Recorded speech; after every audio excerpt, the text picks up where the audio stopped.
They said I ran away after the scandal. They said I couldn't face the shame. They said I disappeared into the night, leaving behind everything that bore my name. They were right about one thing. I did disappear, but not to escape. I left to rebuild.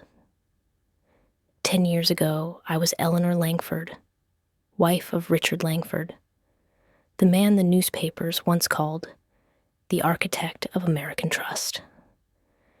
He built skyscrapers, bank accounts, and illusions that reached as high as the skyline of Manhattan. And when it all collapsed, they didn't blame him. They blamed me. The quiet wife with perfect posture and a smile they mistook for ignorance. I still remember the headlines. Langford Empire crumbles. Wife flees with secrets. From charity galas to scandal. The fall of Mrs. Langford. They called me every name but the right one. Strategist. Because while Richard was burning down his empire to hide his sins, I was building my own. One offshore account. One shell company. One silent ally at a time. And now, a decade later, I was back. Not for forgiveness, for collection. The city didn't look the same. New York had aged with me, colder, sharper, more expensive. The skyline glittered like a lie told too well. The car pulled up in front of the Langford building, 38 floors of marble glass and ego. My name used to hang on the front in gold letters. Now it was gone. But gold doesn't fade. It only waits to be polished. I stepped out, my heels echoing against the stone. Same marble floor, same smell of power, air-conditioned, perfumed, and rehearsed. The doorman froze when he saw me. He looked too young to remember who I was, but the older concierge behind him did. His face went pale, like he'd seen a ghost in pearls. "Mrs. Langford?" he stammered. I smiled. "That depends who's asking." He didn't answer. He didn't have to. The past has a way of recognizing you before you announce your name.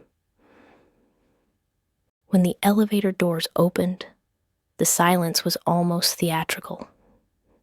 38 floors up, the boardroom. A place I once helped design, though no one knew that. Every inch of it was mine. From the oak table I had imported from Florence to the panoramic view of the city Richard used to say was his kingdom. And there he was, Richard Langford. Perfect suit, perfect silver hair, perfectly hollow. He didn't stand when he saw me. He didn't even flinch, but I saw it. That small, involuntary tightening around his eyes. Fear, disguised as arrogance. "Eleanor," he said, voice smooth as the whiskey he used to hide his nerves. "I thought you were still in Europe." "I was," I said, removing my gloves slowly. "It's exhausting, watching you mismanage my legacy from afar." Laughter rippled through the room, half genuine, half nervous. He didn't laugh. "You have no right to be here," he said. "Actually," I replied, placing a folder on the table, "I have every right." Inside that folder was 10 years' worth of silence. Company transfers, asset records, offshore documents. Every move he made to bury me, reversed, one by one. I watched his expression shift from amusement to something closer to terror. "I don't understand," he said finally. "Of course you don't," I said. "You never did pay attention to the fine print." I leaned in. The Cayman accounts under Blue Horizon Holdings. You used my maiden name to hide them. I signed those papers first, which means, legally, they're mine. The boardroom went still. Someone whispered, "She's bluffing." But then another voice said, "Check it." Phones clicked, screens glowed, and then came the silence. The heavy kind that smells like realization. "She's right," one of them murmured. "She owns controlling interest through Blue Horizon." Richard's face drained of color. "How long have you—" "Long enough," I interrupted. For 10 years, he had lived comfortably, surrounded by mistresses and headlines, pretending his empire was untouchable. He forgot that I was the architect's wife. The blueprint was always mine. I gathered the folder, stood up, and said quietly, "You built an empire on lies, Richard. I built one on truth. Guess which one aged better?" He said nothing, just stared, the weight of his reputation collapsing behind his eyes. That's the thing about power. It never leaves you. It just waits for the right woman to come back and claim it. When I stepped out of the building, the air hit different. It smelled like winter, clean, sharp, unforgiving. The streets buzzed with noise, taxis flashing yellow like a heartbeat I'd missed. I had returned to the city that exiled me, and now it would feed me. I didn't go home that night. I didn't have one. Not yet. I stayed in a hotel overlooking the East River, the kind of place where power people hide when they're plotting. And as I watched the skyline shimmer across the water, I whispered to myself, "They took my name off the building, but they can't take it off the deed." The next morning, New York woke the way it always did, with sirens, ambition, and lies disguised as news. I lay in bed at the Carlisle, silk sheets cool against my skin, watching the sunlight crawl across the ceiling. For the first time in 10 years, I felt nothing. No fear, no guilt, just calculation. The phone on the nightstand buzzed. Unknown number. I answered anyway. "Mrs. Langford?" a man's voice asked carefully. "This is she." "This is Gregory Hale, Langford and Hale Media Group. I heard you were back." He sounded cautious, like someone speaking to a ghost he wasn't sure believed in forgiveness. "News travels fast," I said. "In this city, it always does." He paused. "I thought you might like to know. Your husband has a press conference at noon. He's denying rumors about offshore accounts." I smiled. "Of course he is. Do you want me to stop it?" "No," I said, slipping from the bed. "I want it televised." By noon, I was seated in the lobby bar across the street from the press hall, sipping black coffee. The TV above the counter showed him, Richard, standing behind a podium, his voice polished, his lies smoother than ever. He talked about integrity, transparency, partnership. Words that once meant everything to me now sounded like currencies that had lost all value. Then a reporter asked the question he didn't expect. "Mr. Langford, there are claims that Blue Horizon Holdings is controlled by your ex-wife. Can you confirm or deny?" He froze. Just half a second, but long enough. I watched the camera zoom slightly closer, hungry for weakness. "I have no comment," he said, smiling tight, which in this city means guilty. The bartender glanced at me. "You know that guy?" I didn't look up.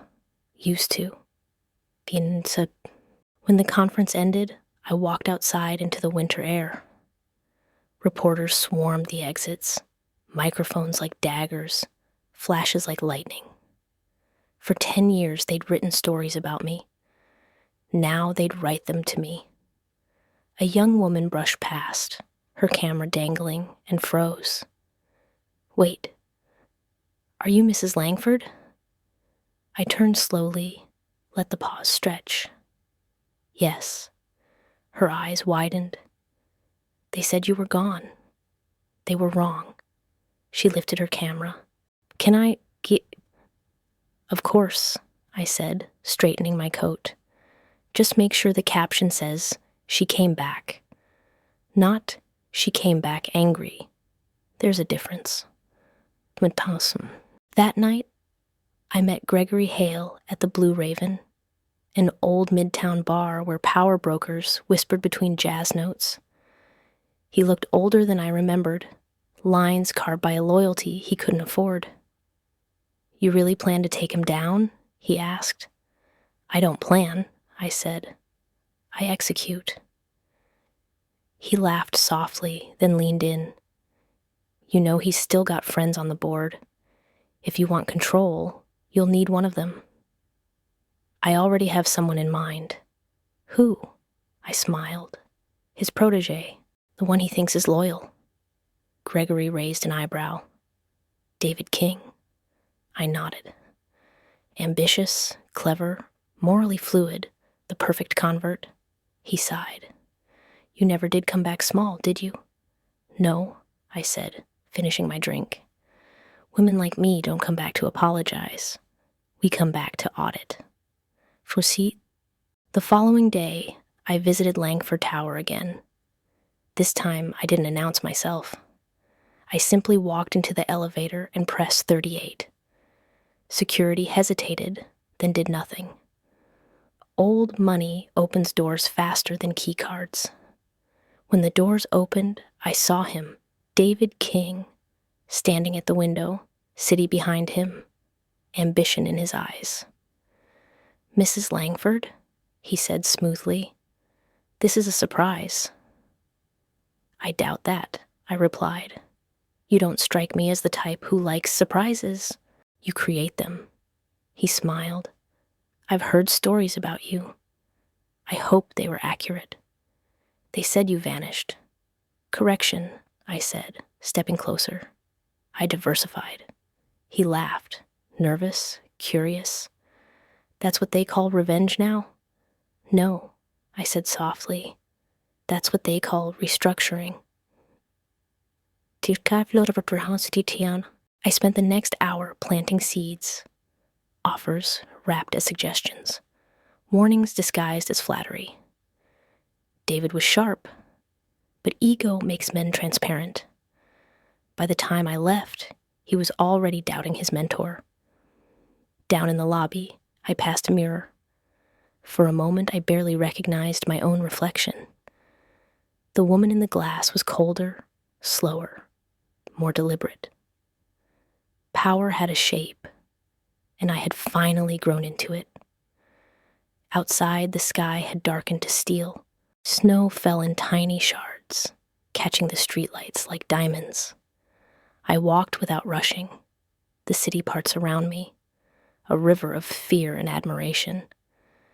10 years ago, I was a headline. Tonight, I was a story still being written. The following week, the city began whispering again.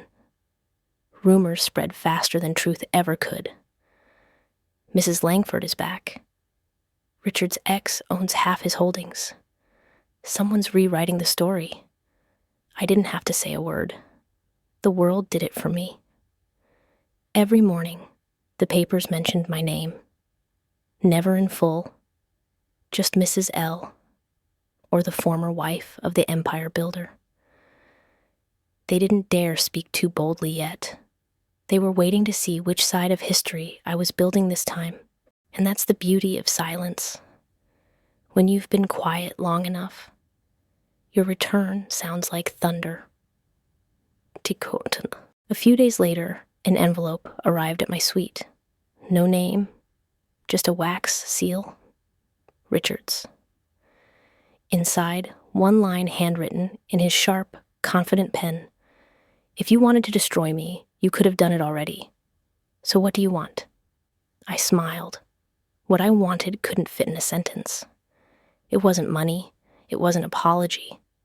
It was equilibrium. He had taken my name, my reputation, my narrative. Now I was here to take his certainty. I wrote one line in response. Lunch, Friday, the plaza, noon. Bring your pride. I'll bring the bill. Friday came wrapped in gold light and arrogance. The plaza was alive with the rhythm of money. Quiet laughter, crystal glasses, the faint hum of string instruments pretending to soften ambition. He arrived exactly on time. Of course he did. Control was always his addiction. He sat across from me, still perfectly groomed, still pretending he wasn't terrified. "You've caused quite the stir," he said. I smiled. "I prefer the term adjustment." He studied me. "What's the end game, Eleanor?" "End game?" I said, stirring my tea. "Richard, we've never been playing the same game. You play to win, I play to end the board." He didn't reply. His silence told me everything. For the first time in our marriage, he couldn't predict the next move. I leaned forward. "I know about the shell firms, the fake trusts, the donations you made under other people's names. You buried the truth in paperwork so dense even God would need a lawyer to read it. But you made one mistake." He exhaled. "And what's that?" "You forgot I wrote most of those contracts." He blinked. A fraction of disbelief, then dread. I continued, voice steady. "I've already transferred 3 subsidiaries to my portfolio. The rest will follow before the end of the quarter.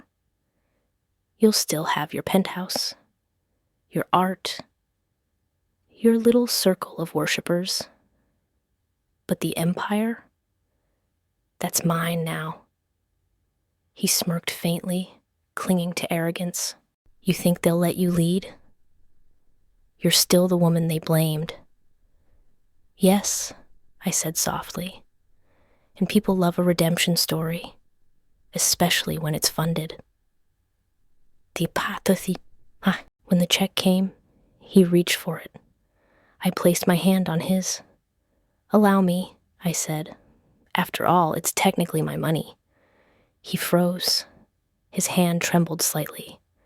It was the smallest crack, but enough. Revenge isn't about explosions. It's about hairline fractures, the kind that bring skyscrapers down quietly. As he stood to leave, I added one more sentence, quiet enough to sound like mercy. "Next time, don't send letters, send lawyers." That evening, I walked through Central Park alone. Snow was falling again, light, effortless, pure. The same park where we once walked hand in hand, dreaming about empires we'd never share equally. It's strange how peace feels most real when it's built from ashes. My phone buzzed. Gregory Hale again. "You made the front page," he said. "I told you I would. They're calling it the Langford reversal." "Clever," I said, "but inaccurate." "What would you call it then?"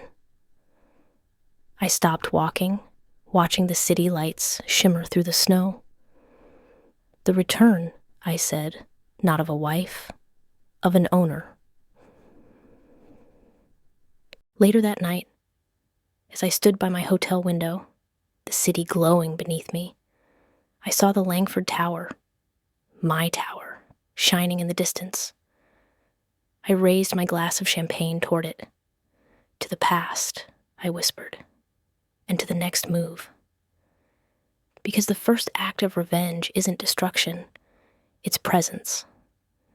And now that I was here, visibly, undeniably, immovably, the real game could begin. People think revenge begins with anger. They're wrong. It begins with order. After years of chaos, I wanted structure. Neat columns, balanced books, silence between every decision. You don't rebuild a name like Langford with emotion. You rebuilt it with strategy. My mornings became rituals of control. Tea at 6, headlines at 7, stock reports at 8, silence at 9. The markets had started reacting. Small ripples at first, then waves. Blue Horizon Holdings was trending. Investors were curious. competitors cautious. Every percentage point it rose, Richard lost a piece of himself.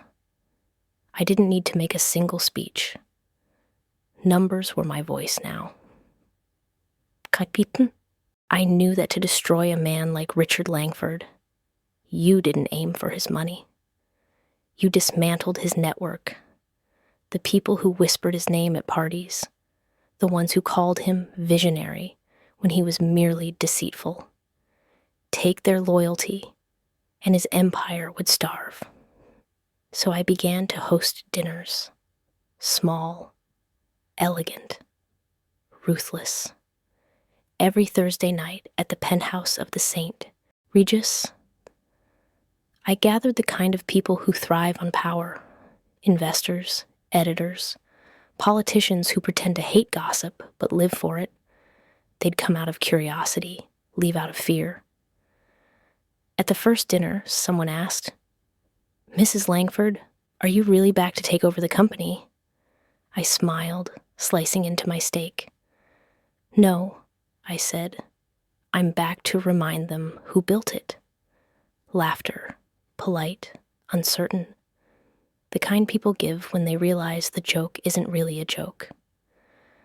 One man who didn't laugh was Gregory Hale. He had become my unofficial shadow, the only one who spoke to me without rehearsing. "You're scaring them," he said one night now after the guests had left. "Good," I said. He leaned against the window, cigarette in hand, city reflected in the glass. "You're not just rebuilding your empire, Eleanor. You're rewriting your myth." "Then I suggest they read carefully," I said. "I'm not publishing a sequel." The next step was image control, public perception, reputation, that old currency I'd let go bankrupt years ago. I met with a PR strategist, a woman named Claudine, sharp eyes, colder voice. "I remember when they tore you apart," she said casually. "It was impressive, actually. The precision of the smear campaign." "I took notes," I replied. She smirked. "And now?" "Now," I said, "we give them a redemption arc they can't afford to ignore." She studied me. "Do you want to be loved again?" "No," I said. "I want to be believed." Within a week, interviews were lined up. Magazine spreads, talk shows, podcasts that pretended to be journalism, but were really confessionals for the rich. I wore beige, not black. Soft, timeless, forgettable. The color of control. Every word was deliberate. I didn't defend myself. I didn't explain. I told stories about resilience, silence, and rebirth. And America, ever hungry for women who fall beautifully, began to applaud. Richard hated every second of it. He started calling old allies, asking for loyalty. But loyalty is a currency that expires faster than power. David King, his protege, my pawn, called me one evening. "He's unraveling," he said quietly. "There's panic at the board." "Good," I said. "Make sure he feels it, but not too fast." David hesitated. "You're enjoying this?" "No," I said, pouring myself a drink. "I'm perfecting it." He laughed softly. "You're colder than he ever was." I swirled the glass, watching the ice melt like time. "Don't confuse calm with cold, David. I just learned that heat burns, but silence builds." That night, as I stood by the window of my apartment, I saw my reflection in the glass. Manhattan behind me, my empire resurrecting beneath the glow of greed and guilt. I thought of the woman I used to be, the one who waited by the phone, who cried quietly into expensive sheets, who begged the world to understand. She was gone. Now there was only this version, still graceful, but made of steel. The kind of woman men mistake for mercy until she sends them the bill. And in that reflection, for the first time in years, I almost smiled. The following week, I attended my first Langford board meeting in a decade. I didn't need an invitation. I already owned the chair. The conference room looked exactly as I remembered it. Glass walls, oak table, skyline view, the illusion of transparency built on layers of deceit. They all stood when I entered, except Richard. He remained seated, a ghost pretending to still haunt the living. Mrs. Langford, one of the board members, said carefully, "To what do we owe this surprise?" I smiled. "To ownership." I laid a single envelope on the table. Inside, a copy of the new shareholder distribution, my name beside 51% controlling interest. A quiet tremor spread across the room. Not fear, but adjustment. The slow, involuntary recognition that the temperature had changed. Richard's voice cut through the silence. "This is a hostile move." "No," I said. "This is a homecoming." I sat down, crossed my legs, and opened my notebook. "I'm not here to punish anyone," I said. "I'm here to restructure what's already mine. Efficiently, elegantly, permanently." Someone cleared their throat. "Mrs. Langford, with respect, the market's been unstable." "The market," I interrupted, "has never been unstable. Only men." A few of them laughed nervously. The rest just stared, waiting for permission to breathe. I turned to Richard. "You built this company on illusion, but illusion ages. It wrinkles, it cracks. It begs to be replaced with something real." He leaned back in his chair. "And what's real, Eleanor?" "Me," I said. He smiled, the kind of smile men use when they realize they're losing but haven't accepted it yet. The meeting ended with polite applause and silent dread. By the time I reached the elevator, David King was waiting. He looked amused. "You just dethroned a man without raising your voice." I stepped in beside him.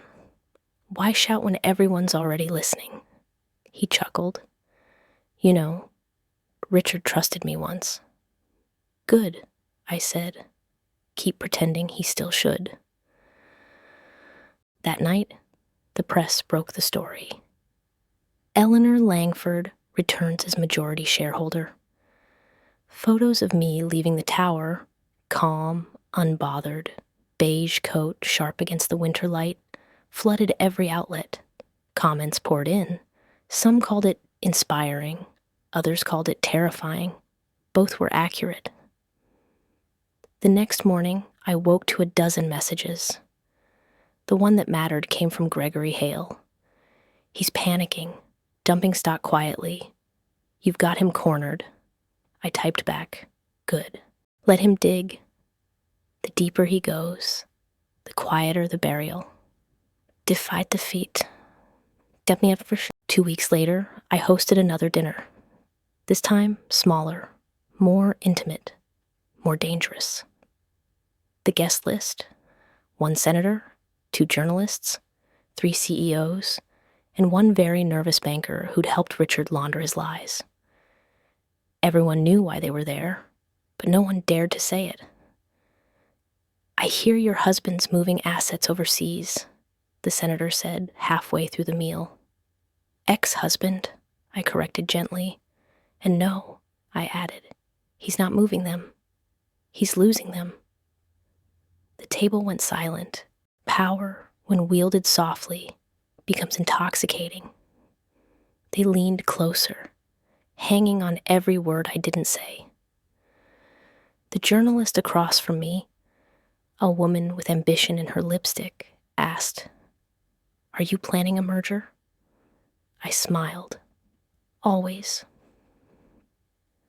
When the dinner ended, the banker stayed behind. He was sweating. "I think we might have a problem," he whispered. Richard's been moving company funds under a shell group called Eterna Capital. I know, I said. His eyes widened. You already knew? I named it, I replied. He blinked. I took my gloves from the table and added, send him my regards, and remind him the walls have microphones now. The next day, Richard called. He never called. His voice was hoarse, stripped of arrogance. What do you want, Eleanor? I already have it. No, you don't. You can't possibly be satisfied with humiliation. I'm not humiliating you, I said softly. I'm documenting you. He went silent. Men like him understand money, not memory. You think you can erase me? He said finally. I don't need to erase you, I said. You're fading on your own. He hung up. After the call, I stood by the window again. The city below pulsed with a rhythm I understood now. Not chaos, but choreography. Every headline, every whisper, every deal moved in time with a plan only I could hear. People think revenge feels like fire. It doesn't. It feels like control. Measured, deliberate, absolute. And for the first time in years, I was warm. 2 weeks later, winter loosened its grip on the city. The snow turned to glassy rain, the kind that leaves streaks across skyscraper windows, like fingerprints from the gods of ambition. It was the perfect weather for ruin. Gregory arrived at my apartment unannounced, dripping from the storm. He threw a newspaper onto my marble counter. Front page again, he said. He's collapsing. The headline read, Langford Holdings faces federal inquiry, CEO silent. Yes. And beneath it, a photo of Richard stepping out of a car, surrounded by flashes. His face, pale, drawn, unguarded. The expression of a man meeting the consequences he'd long outsourced. He's panicking, Gregory said. He's confessing, I corrected. I poured 2 glasses of bourbon. Tell me what he's done, I said. Transferred $30 million to a fake trust in the Caymans 3 days ago. It was traced. He's blaming the finance director, but no one's buying it. Good, I said. Let him choke on his own signatures. Gregory sat down. Eleanor, be honest. How far are you planning to go? I looked at him. Really looked. He'd always been loyal, always half afraid of what that meant. To the end, I said. Where else is there to go? That night, I received an invitation, not from Richard, but from her. His mistress, Clara Voss. The woman who replaced me in the tabloids before my perfume had even faded from our bedroom sheets. Dinner. Private.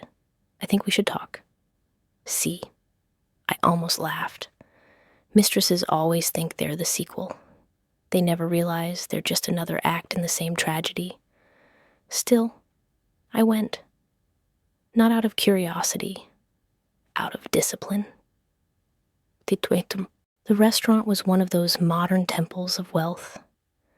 Dim lights, violins, waiters who spoke softly enough to make guilt sound sacred. Clara was already seated when I arrived. She was younger, of course. Perfect skin, designer dress. The kind of beauty that glows under expensive regret. Mrs. Langford, she said, standing. Mrs. Nothing, I replied, sitting down. You can call me Eleanor. She hesitated. I wanted to apologize. For what? I asked. For believing him. I smiled faintly. We all did. She leaned in. He's losing everything. He's not sleeping. He thinks you're trying to destroy him. I'm not trying, I said. I'm succeeding. Her eyes flickered. You sound proud. No, I said quietly. I sound finished. She bit her lip. He loved you, you know. No, I said. He loved what I made possible. She exhaled. I just thought, maybe there's still room for forgiveness. There is, I said, standing. It just doesn't live in the same room as memory. I left before she could reply. Outside, the rain had stopped. The city smelled like ozone and endings. I called David King. It's time, I said. He didn't ask what I meant. He'd been waiting for that line since the day we met. The next morning, Langford Tower opened its doors to chaos. The SEC had arrived. Investigators, lawyers, reporters. The trinity of corporate apocalypse. By noon, Richard's office was sealed. By evening, his name was trending. Not for wealth, but for witnesses. At sunset, I stood on the opposite side of the river, watching the tower glow against the darkening sky. For years, it had been his monument. Now it was his gravestone. Gregory joined me, hands in his pockets. You really did it, he said softly. No, I said. He did. He looked at me. And you? I just kept the receipts. Later that night, my phone buzzed. A private number. I answered. Eleanor. Richard's voice rasped, tired and raw. They've frozen everything. The accounts, the assets. I don't even have enough to make bail. I didn't speak. I know it was you, he said. It was always going to be me, I replied. He was silent for a long moment. Then quietly, do you hate me? No, I said. That would require caring. I simply remember. He breathed shakily. You could end this. I already did, and I hung up. When I looked in the mirror that night, I saw the woman he created. Polished, precise, untouchable. But behind her eyes there was still a pulse, a memory, a faint ache where love used to live. Power doesn't erase pain. It just makes it easier to carry. I poured one last drink, stood by the window, and whispered to the skyline, You took my life once, Richard. Now I own yours. The city didn't answer. It never does, but its lights flickered, like applause from the ghosts of every woman who'd ever been underestimated. I didn't attend the trial. I didn't need to. Justice, I had learned, doesn't happen in courtrooms. It happens in silence, in the moments when the world finally believes the woman who stopped explaining. Richard Langford's empire fell the way empires always do, slowly, then suddenly. One headline at a time, one ally at a time, one secret too many. The morning his mugshot hit the front page, I was sitting in the garden terrace of the peninsula, having breakfast. The waiter brought my tea with a trembling hand. Mrs. Langford, he said quietly, I saw the news. So did everyone, I replied. I took a sip, calm, deliberate. Do you know what the difference is between ruin and rebirth? I asked. He looked confused. Timing, I said, and smiled. That afternoon, Gregory called. They're offering him a deal. Testimony in exchange for leniency. Of course they are, I said. Men like him are allergic to accountability. He might drag you into it. He can try, I said. But remember, I didn't destroy him. I just stopped covering for him. There was a pause. Then Gregory said quietly, You've won, Eleanor. No, I said. I've finished. There's a difference. Exhausting. When the verdict came, I wasn't surprised. 3 years. Not nearly enough. But then again, punishment was never my goal. He'd lost something far more valuable than time, his image. A man like Richard survives on reflection. Take away the mirror, and he starves. A month later, I visited the tower again. My tower now. The lobby had been renovated. New art, new staff, same air of quiet fear. Neat, I rode the elevator to the top floor. The doors opened to the office that had once been his kingdom. Everything was still in place. The desk, the framed photos, even the chair he refused to let anyone else use. I sat in it. The leather was cold. For years I'd imagined this moment, sitting where he sat, seeing what he saw, feeling what he felt when he thought I was gone. But instead of triumph, I felt something unexpected. Emptiness. Revenge gives you power, but peace demands surrender. And I wasn't sure I remembered how. Nisty. The intercom buzzed. Mrs. Langford, my assistant's voice said, Mr. King is here. Send him in. David walked in, confident as always, but his eyes had changed. He was no longer the student. He was watching me the way a successor studies a legend. You've rebuilt everything, he said. I've repaired what was mine, I corrected. Still, he said, the board wants to know what happens next. I looked at the skyline. The city shimmered in the afternoon light, the illusion of infinity. What happens next, I said, is I decide how to stop. He frowned. Stop? Every empire has an expiration date. The wise retire before they rot. That night, I couldn't sleep. I walked through the apartment barefoot, the silence too loud. Outside, the river moved like liquid glass, indifferent and endless. I poured myself a drink and stared at the city that had once spat me out. It was mine now. Every contract, every floor, every glance of power. But all I could think of was how quiet victory sounded, when there was no one left to impress. For 10 years, revenge had been my language. Now I was fluent in it, but the words no longer meant anything. The next morning, a letter arrived. No signature, no address, just my name in black ink. Inside, a single line. Thank you for teaching me how to survive. C. Clara Voss, the mistress. The last person I expected to hear from. There was a photo enclosed.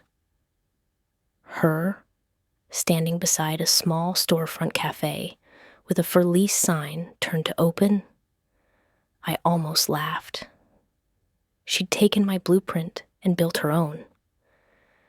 For the first time in months, I felt something close to pride, not in her, but in the idea that maybe destruction wasn't contagious after all. That afternoon, I made a decision. I called Gregory. I'm leaving, I said. Leaving what? The company, the city, the noise. He hesitated. You're serious? Deadly. He exhaled slowly. Where will you go? Somewhere quiet enough for me to forget my name, and rich enough to still use it when I need to. It took me a week to decide whether I would see him. The letter from the prison had been sitting on my desk, unopened, its presence heavier than anything inside could possibly be. Richard Langford, inmate 4729036. A man reduced to numbers, the kind of irony that makes the universe laugh quietly. When I finally opened it, the message was short. You should see me once, not for me, for you. For me, even now, he thought he could script my emotions, but maybe he was right about one thing. Closure isn't something you write.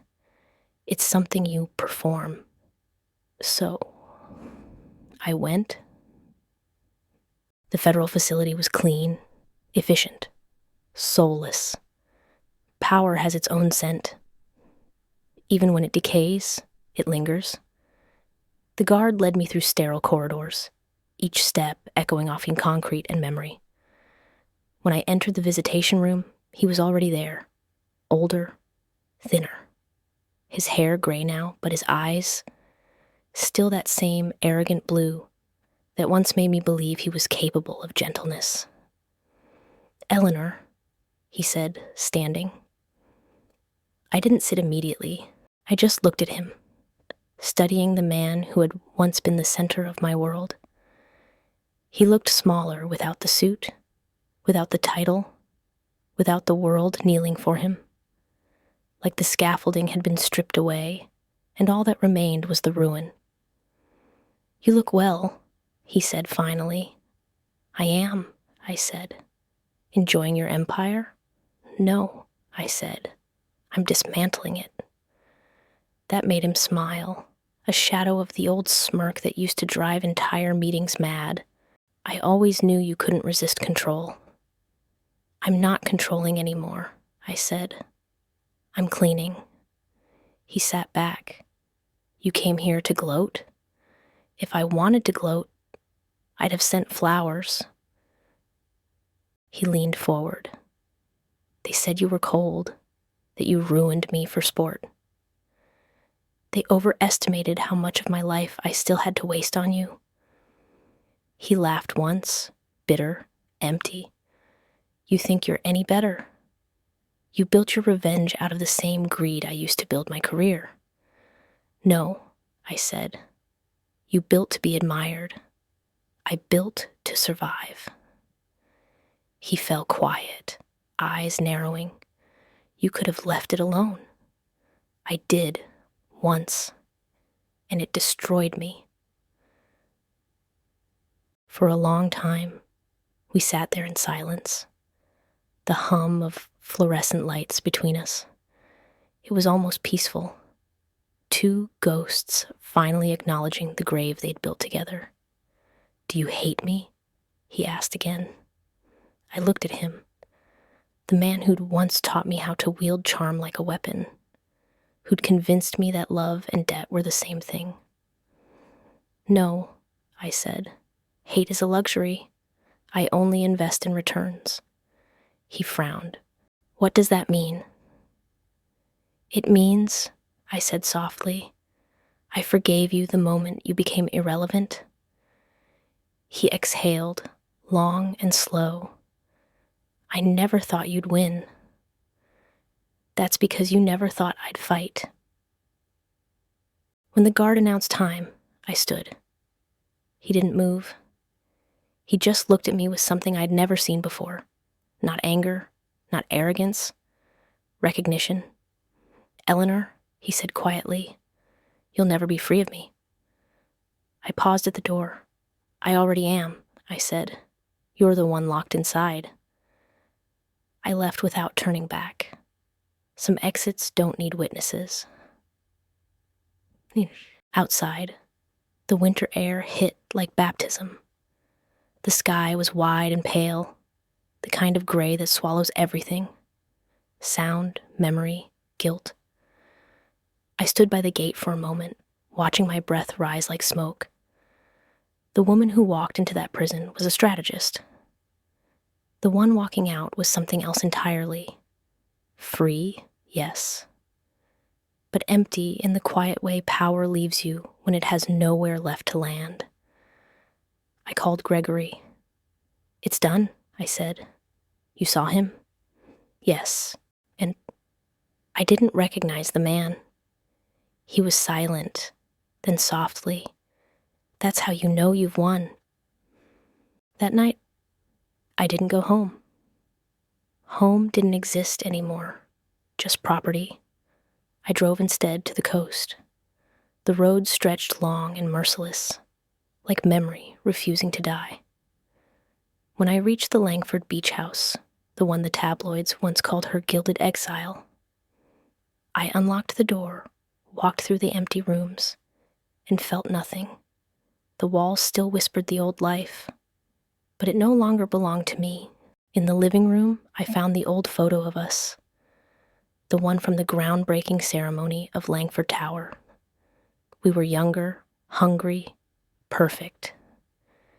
He had his arm around me. I was smiling, unaware that I was standing next to my own undoing. I placed the photo in the fireplace, struck a match, and watched it burn. The flames rose slowly, devouring history inch by inch. And when it was done, I whispered, "Goodbye, Mrs. Langford." I left the beach house before dawn. The horizon was still a bruise between night and morning, the ocean dark and endless. For the first time in years, there were no deadlines, no strategies, no one left to outmaneuver. Only me, in the quiet hum of the sea reminding me how small empires truly are. The car waited in the driveway, engine warm. I looked back at the house once more, that museum of past wealth, and smiled faintly. The curtains moved with the breeze, as if the house itself was exhaling, letting go, finally. Driving south, the city faded behind me like an old headline. Manhattan's skyline shrank into the distance, towers of glass and arrogance turning to ghosts in the fog. Every mile I drove, I felt a little lighter. Not happier, just less owned. People think freedom feels like flight. It doesn't. It feels like driving alone on a road no one knows you're on. At a rest stop somewhere near Delaware, I turned off my phone for the first time in 10 years. No calls, no alerts, no reminders of the life I had dismantled. Silence. Heavy, honest, earned. By noon, I reached a small town off the coast of Maryland. I didn't plan to stop there, but something about its anonymity appealed to me. No skyscrapers, no headlines, no one who'd ever heard the name Langford. I found a cafe near the water, simple, sunlit, the kind of place where time moves slowly enough to forgive. A young waitress smiled at me. "First time here?" "Yes," I said, "passing through." "Maybe," I said. "Maybe not." She laughed. "Coffee?" "Tea," I said. "Earl Grey and quiet." She nodded. "Coming right up." As I sat by the window, I watched the locals go about their small, unremarkable lives. A couple arguing over groceries, a boy walking his dog, a woman reading on a bench. None of them knew who I was. None of them cared. For a woman who had lived a decade under headlines, it felt like luxury. Invisibility, the rarest form of power. I thought about Richard then. Not with anger, not even pity. Just distance. The kind of distance that turns pain into perspective. He once told me, "Power is knowing everyone needs you." But he was wrong. Real power is knowing no one does. The waitress brought my tea. "Do you want the check now?" she asked. "Not yet," I said. "I think I'll stay a while." She smiled. "Well, welcome home then." Home. The word hit like an echo from a language I hadn't spoken in years. Maybe that's what this was. Not an ending. Not even redemption. Just a woman finally remembering her own name. Not the one tied to a man, a scandal, or a company. Just Eleanor. As the afternoon sun spilled across the table, I opened my notebook, the same one I used to track empires, and wrote one line across the first blank page. When they buried me in rumors, they forgot I was a seed. I closed it, finished my tea, and smiled.